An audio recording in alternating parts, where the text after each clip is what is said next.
The late 70s was a somber period for Mountaineer football. Frank Cignetti followed Bobby Bowden as head coach and suffered through 4 straight losing seasons. Following the 1979 season, a decision was made to rebuild the program.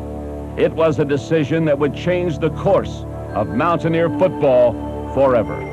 You're laying out going in this direction, you got to be laid out going in that direction. You see what I mean? You can't let your... On December 10th, 1979, Don Nehlen was introduced as the team's new head coach, and he immediately brought a new attitude and discipline to the struggling Mountaineer football program. I remember very distinctly the first time that he addressed us as a group. We were over in the Towers dormitory, and we met downstairs, and he came in and introduced himself, and there was 75, 80 guys in there, most of us with baseball caps on, had our feet up on the desks next to us, and he came down and kicked all of our feet off the desks and said, "Boys, this is a football team. We're not screwing around anymore."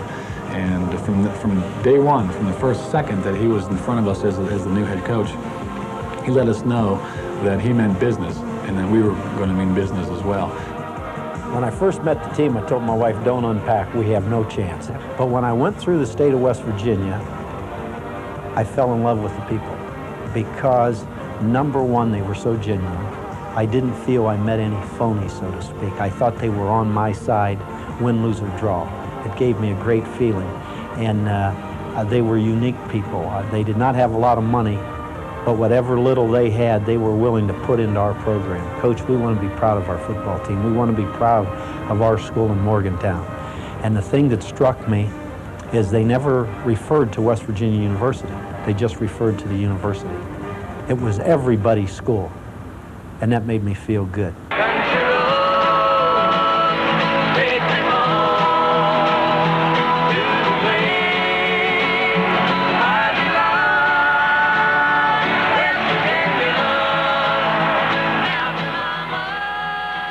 Mountaineer football, the pride and joy of the West Virginia people, moved to a new home in 1980. Don Nehlen's debut as head coach also marked the unveiling of the school's brand new stadium.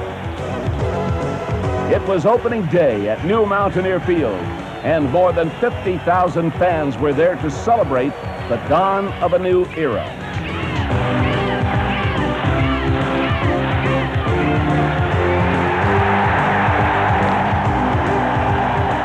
Nehlen's team defeated Cincinnati 40-27 in their very first game.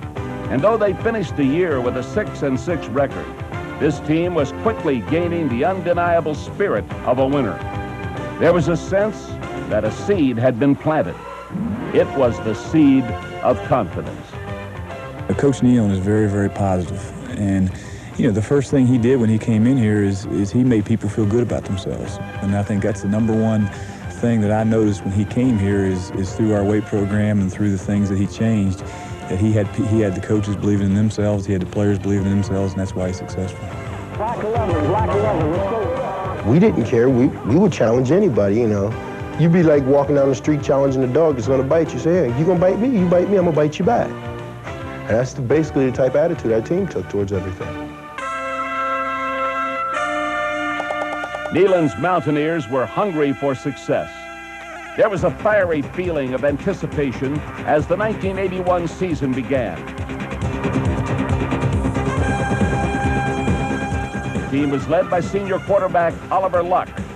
During his 4 years at West Virginia, Luck shattered nearly every passing record in the school's history.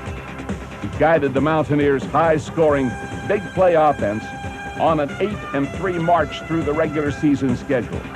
Good enough for a bid to meet the powerful Florida Gators in the 1981 Peach Bowl, the school's first bowl invitation in 6 years. We went into the game against Florida as big underdogs. It was, in fact, the lock of the year by a lot of these betting organizations. We were 14-point underdogs, and we took it to them, beat them 26-6. And to see the 15,000 Mountaineer fans down there and everybody back home watching on television, that was quite an experience. For Florida, it was quite a surprise. The Gators finished the game with a total of minus 30 yards rushing, watching helplessly as the Mountaineers completed one long drive after another. Many called it the most impressive victory in West Virginia history. We completely dominated the game from whistle to whistle. And that was just a big shock, really, to the football world, because they hadn't heard of West Virginia at that point. And we were still a group of hillbillies from West Virginia who didn't have a chance against a strong Florida Gator team. I think that game propelled us up into the national limelight, because it let the fans know that we had a good club. It let the players know that they were able to compete with these so-called football powerhouses like Florida.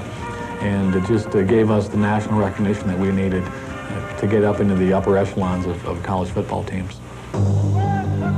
The overwhelming victory over Florida turned out to be just the beginning of the Mountaineers' road to respectability.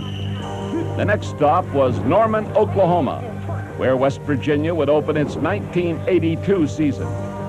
The last time WVU had visited Oklahoma, they were humiliated by the score of 52-10. Some of the players on my team remembered that game because they were youngsters, and they remember the second half. The starters on the Oklahoma team never even had their shoulder pads on. But our team, coming off the Florida victory, we worked all summer as coaches planning for the Oklahoma game, and we did not have one doubter amongst us. Every player on our team felt that we could win. And I remember telling our squad, gentlemen, they have great speed, and chances are we're going to get behind in this game. But as long as we go in at halftime down no more than 10 points, we're going to win. At first, Nehlen's confidence seemed unrealistic. The temperature that day topped 100 degrees. It was also Jeff Hostetler's very first start as the Mountaineers' new quarterback.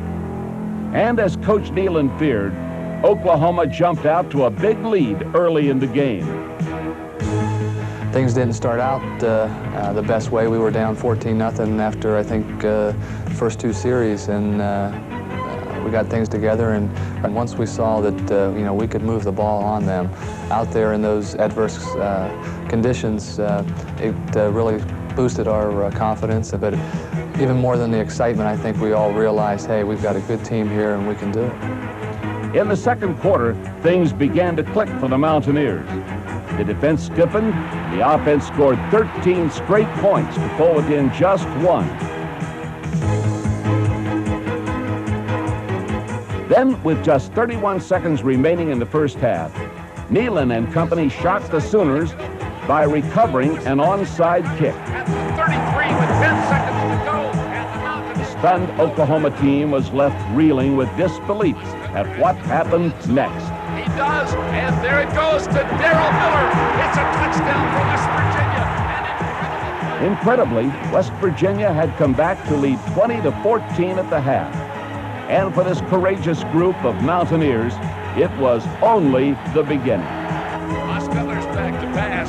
He fires down the middle. Curlin back at the 15, breaks the tackle to the 10, the 5, and dives in for a touchdown. Hostetler goes to the end zone. Touchdown. Hostetler runs the draw to back over the 40, the 35, the 30. Go Curlin! He's on his way over the 10, the 5, and in there for a touchdown. He scores. The fantastic 41-27 triumph launched the Mountaineers right into college football's upper class. To Mountaineer followers everywhere, the game will always be remembered as the shot heard round the world. That night, admiring fans from across the state gathered in Morgantown to welcome back their own hometown heroes. When we landed in Pittsburgh, we got about halfway to Morgantown, and the State Highway Patrol met us, and it was pure bedlam. I just remember driving into Morgantown. We were all on a bus. We were kind of excited, and as the bus lights scanned across the parking lot in front of the stadium, all you saw was the whole parking lot move, and you had to really take another look at it, and here it was just filled with people. And I remember having chills coming up and down my back because of the fact that there was thousands of people out there rooting us on and waiting for us to come home, and it was a nice feeling.